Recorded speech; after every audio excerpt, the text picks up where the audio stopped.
The old town of Eldershade had always been more shadow than sunlight, a place whispered about in passing, a place where stories lived far longer than the people who told them. And it was here that 16-year-old Elena Morwen found the strange silver amulet that would change everything. She discovered it on a fog-soaked evening behind her grandmother's crumbling Victorian house. Half buried in the dirt as if the earth had been trying to either swallow it or spit it out, the moonlight glinting off its surface like a beckoning finger. She picked it up without hesitation, thinking it was nothing more than an old trinket lost by someone years ago. Unaware that the moment her fingers closed around it, something ancient and restless stirred awake. The amulet felt cold, too cold for something that had been lying in the soil, and when she wiped off the dirt, she saw the carving of an unfamiliar symbol. A single eye surrounded by twisting lines that resembled roots or veins, pulsing faintly like they were alive. She slipped it into her pocket, feeling a strange warmth from it now, almost like a heartbeat, but she brushed off the uneasiness and went back inside, where her grandmother, Maeve Morwen, stern, quiet, and haunted, was sitting by the fireplace staring into the flames with a distant expression. When Elena mentioned the amulet, Maeve froze, her eyes sharpening, and she whispered, "You didn't touch it, did you?" Elena laughed nervously, but Maeve's expression turned grave, her hands trembling as she said, "Child, you don't understand. That thing belonged to the Order of the Hollow Eye, and nothing they touched was ever meant to rest."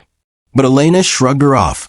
Her grandmother always had weird superstitions, and took the amulet to her room, not knowing that night would be the last peaceful one she would ever have.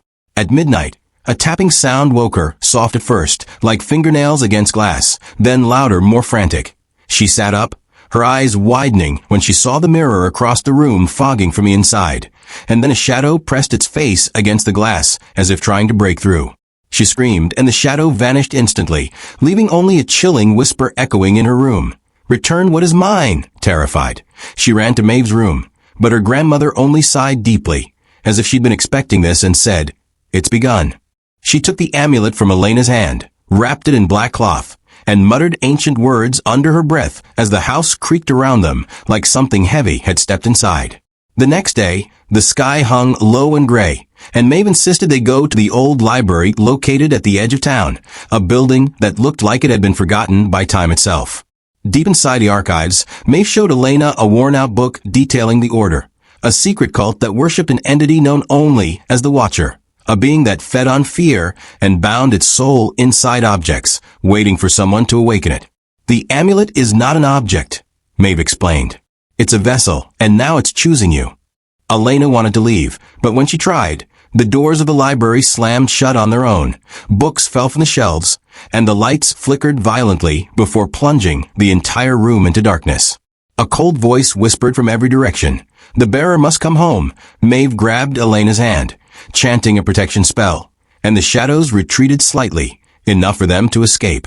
Back home, Maeve finally confessed the truth. She had once been part of the Order, forced into it by her own parents, but she escaped at great cost.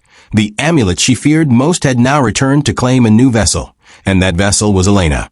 Before Elena could process it, Maeve began preparing a ritual circle to sever the connection between her granddaughter and the amulet, but the moment she opened the cloth, the amulet glowed violently, and a dark figure materialized behind her. Elena screamed as the figure wrapped its shadowy hands around Maeve, lifting her into the air before snapping her neck with an effortless twist. The amulet shot across the room, slamming into Elena's chest, burning itself into her skin like molten metal. She collapsed, her vision blurring, seeing the Watcher's grotesque form emerging, long limbs, a featureless face except for one gigantic, unblinking eye staring straight into her soul. For days after Maeve's death, Elena wandered through the house in a haze, the amulet now permanently fused to her chest, whispering to her, demanding things, small at first, like turning off the lights, closing the curtains, then darker commands, like bring me fear, and let me see.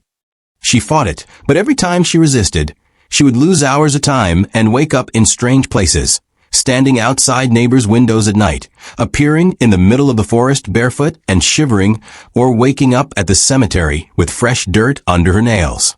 The town grew uneasy, people whispered. Strange accidents began occurring, animals mutilated, shadows moving against the light, and every single mirror in Eldershade cracked on the same night.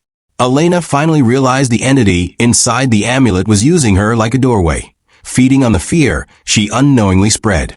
Desperate, She visited the last surviving member of the order, a blind woman named Seraphine who lived near the abandoned mill.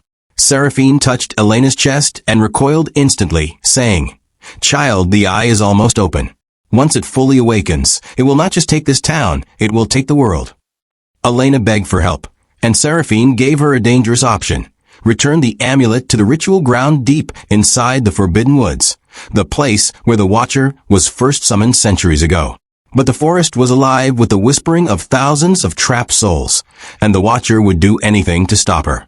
That night, armed only with Maeve's old spellbook and a lantern, Elena entered the woods, the trees twisting unnaturally, branches bending toward her like skeletal arms.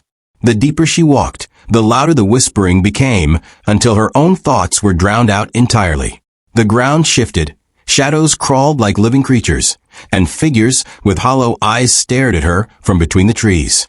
Finally, she reached the ritual ground, a stone circle half consumed by roots, where Seraphine had told her to place the amulet. But the moment she stepped inside, the Watcher rose from the ground. Massive, towering, its eye glowing white-hot. "You are mine," it thundered, and Elena felt her body freeze. Summoning every ounce of strength, she recited the severance spell Maeve had taught her, her voice shaking but determined, and the amulet on her chest began to crack, light pouring out like molten fire. The Watcher roared, lunging at her, but she kept chanting even as the ground split open beneath her feet. The amulet shattered with a deafening shriek, releasing a blast of blinding energy that tore through the forest, turning the Watcher into dust. Elena collapsed, sobbing, the ground shaking violently before settling into silence. The whispers were gone. The forest fell still for the first time in centuries. She stumbled back home, exhausted but alive, believing it was finally over. But that night, as she stared into her bedroom mirror, now mysteriously uncracked, she saw not her own reflection, but a single glowing eye staring back. The Watcher's voice slithered through her mind once more, soft and certain. "A vessel breaks, but a host remains.